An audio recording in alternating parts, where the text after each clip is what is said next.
হুকো 2R2 এটা হচ্ছে একটা ট্রান্সপারেন্ট একটা বক্সওয়ালা একটা পাওয়ার ব্যাংক।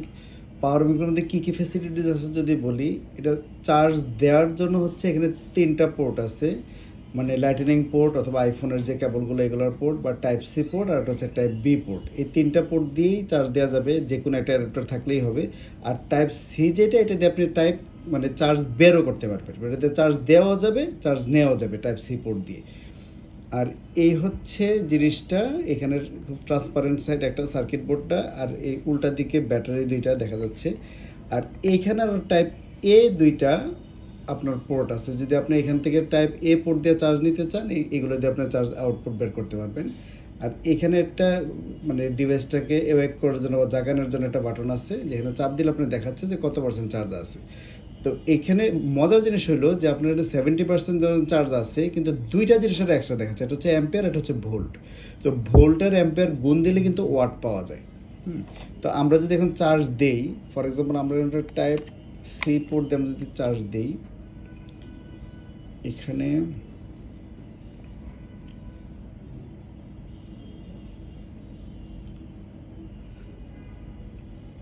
এই যে 19 ওয়াটে চার্জ নিচ্ছে সে এখন, এই যে 18 ওয়াট 19 ওয়াটে চার্জ নিচ্ছে। তো আপনি যদি এটা গুণ দেন, এই যে ভোল্টার অ্যাম্পিয়ার দুইটা গুণ দিলেও দেখবেন আলটিমেটলি এটাই আসতেছে। তো মজাটা হচ্ছে যে আপনি কত ওয়াটে এটা চার্জ হচ্ছে এটা দেখতেছেন, এবং আপনি যখন এই যে মানে চার্জ হচ্ছে এই জন্য দেখাচ্ছে, আপনি যখন এটাকে চার্জ আউট করবেন তখনও সে দেখাচ্ছে যে কততে আপনার চার্জ আউট হচ্ছে। আমি যদি এই কেবলটা জাস্ট খুলে ফেলি, এই যে এই কেবলটা খুললাম, তো এই কেবলের যে বাকি মাথাটা যেটা তখন যেটাতে চার্জ দিলাম, এটা যদি এখন আমি অন্য একটা মোবাইলের মধ্যে আমি লাগাই, আমি একটা মোবাইলের মধ্যে দিলাম,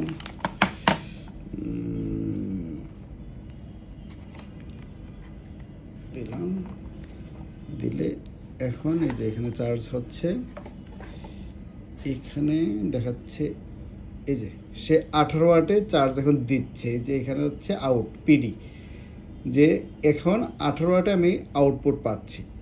আর বাকি পোর্টগুলোতে আপনি চার্জ দিতে পারবেন, আর এইগুলো দিয়ে আপনি চার্জ নিতে পারবেন।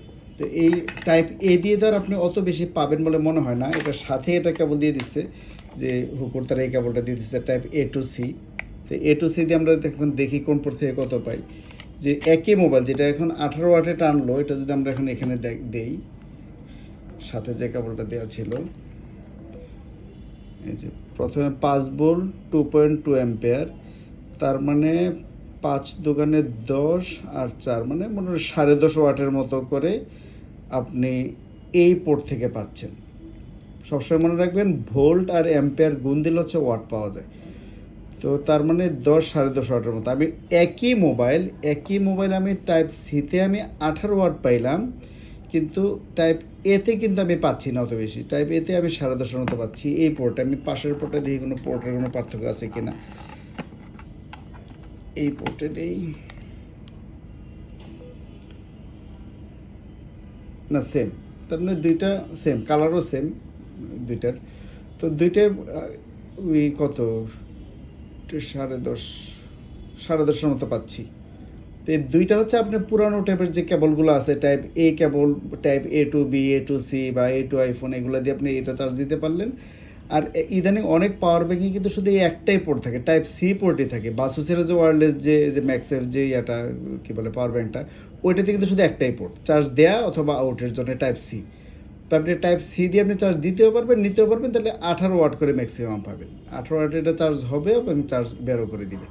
তো জিনিসটা হচ্ছে মানে মোবাইলের সাথে অ্যাটাচ করে নিয়ে ঘোরার জন্য অত বেশি ফ্রেন্ডলি না, মানে একটু বড় মোটা, অনেকগুলো তো আছে স্লিম মোবাইলের মতো একদম, মানে পাশাপাশি রাখলে বোঝাও যায় না এটা মোবাইল না পাওয়ার ব্যাঙ্ক। ওইগুলো যারা ইউজ করে অভ্যস্ত তারা হয়তো এটা মজা পাবেন না, কিন্তু যারা আমার মধ্যে একটু মানে নতুন নতুন জিনিস পছন্দ করেন, তো তারা এটা হয়তো এই যে নতুন স্টাইলটা দেখে পছন্দ করবেন, যে ট্রান্সপারেন্ট প্লাস কত পার্সেন্ট চার্জ আছে, এটা কমন বেশিরভাগ ইয়াতেই কী বলে পাওয়ার ব্যাঙ্কে এটা দেখায় কত পার্সেন্ট চার্জ আছে।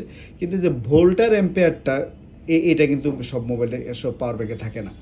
তো এইটা একটা ইউনিক একটা জিনিস, একে তো ট্রান্সপারেন্ট প্লাস ডিসপ্লে আছে কত পার্সেন্ট, এরপর আবার ভোল্ট অ্যাম্পিয়ারও দেখাচ্ছে, আমি বুঝতে পারবো যে কত ওয়াটে আমি পাচ্ছি আউটপুটটা। যদি ধরেন এরকম কেবল থাকে, যেমন একটু আগে যে আমি কেবলটা দিয়ে চার্জ দিলাম, যে এরকম কেবল যদি থাকে, আমি ইন আউট দুইটা একসাথে রাখছিলাম, রেখে দেখি যে আসলে আলটিমেটলি সেখানে জিরো হয়ে যায়।